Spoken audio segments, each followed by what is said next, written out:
Karena kalau kamu nabur kejahatan atas kebaikan orang, firman Tuhan berkata, kejahatan tidak akan menghindar dari rumahnya. Saya percaya orang yang nabur kejahatan, dia malah akan nuai kejahatan juga. Amsal 17 ayat 13 berkata, siapa membalas kebaikan dengan kejahatan, kejahatan tidak akan menghindar dari rumahnya. Saya kasih tahu, kalau orang baik sama kamu jangan jahat sama dia. Karena kalau kamu nabur kejahatan atas kebaikan orang, firman Tuhan berkata, kejahatan tidak akan menghindar dari rumahnya. Anda akan naruh kutuk atas hidupmu sendiri. Ayub 4 ayat 8. Yang telah kulihat ialah bahwa orang yang membajak kejahatan dan menabur kesusahan, ia menuainya juga. Hati-hati yang suka jahat sama orang. Yang suka bikin orang susah, Anda akan menuai taburan Anda. Pastikan Anda tidak nabur kejahatan. Bu Heni, kalau kita tidak salah, tapi orang lain yang jahat sama kita, terus gimana? Masa kita diam aja? Ada tuh yang ngomong gitu di Instagram.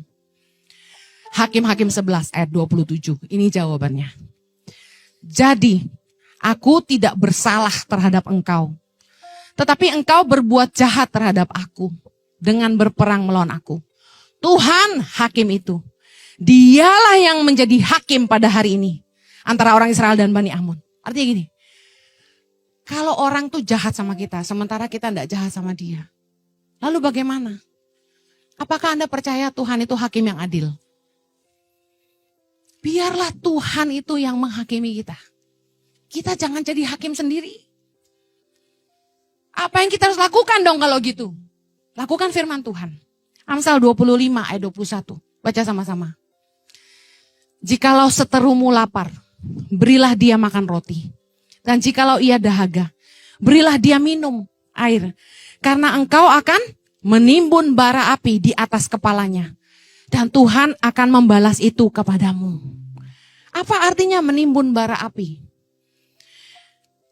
Artinya gini, kamu waktu orang jahat sama kamu, dan kamu balasnya baik, kasih dia makan waktu dia lapar.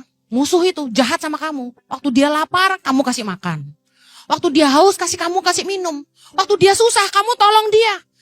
Kamu lagi bilang gini, bara api itu. Tuhanlah yang akan membalas semua perbuatanmu. Pembalasan itu dari Tuhan dan bukan dari saya. Amen. Waktu Anda ngambil bagian hakim dan Anda yang balas, Tuhan tidak bela kamu. Tapi waktu kamu balas kejahatan dengan kebaikan, kamu naruh bara api di atas kepala orang itu dan berkata, pembalasan itu dari Tuhan, bukan dari saya. Bukankah Yesus juga mengajarkan yang sama?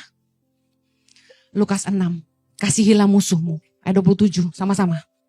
Tapi kepada kamu yang mendengarkan aku berkata, kasihilah musuhmu dan berbuatlah baik kepada orang yang membenci kamu. Mintalah berkat bagi orang yang mengutuk kamu. Berdoalah bagi orang yang mencaci kamu.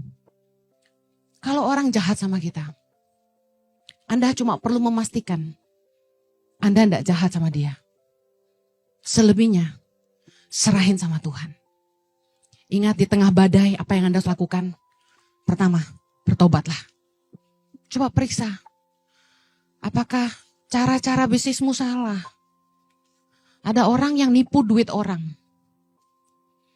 Lalu dia makan uang hasil tipuan itu untuk hidup foya-foya. Lalu dia pakai uang itu untuk bikin usaha. Apa yang saya lihat? Tidak ada berkat Tuhan di situ. Dan saya nasihati, bahkan suami saya nasihati. Sebaiknya kembalikan uang-uang orang yang Anda ambil. Uang hasil penipuan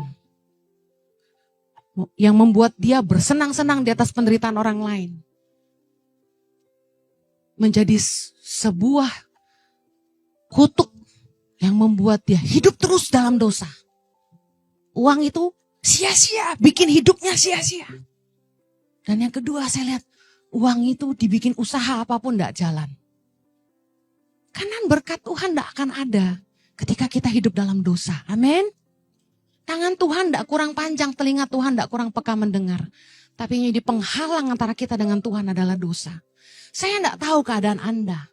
Tapi kalau Anda terus dalam pergumulan, Mungkin ada masalah hutang karena tidak bijak mengelola keuangan. Mungkin ada masalah lain-lain. Yuk beresin yuk. Di dalam kesesakan berbaliklah kepada Tuhan, maka Tuhan akan berkenan ditemui dan menolong Anda.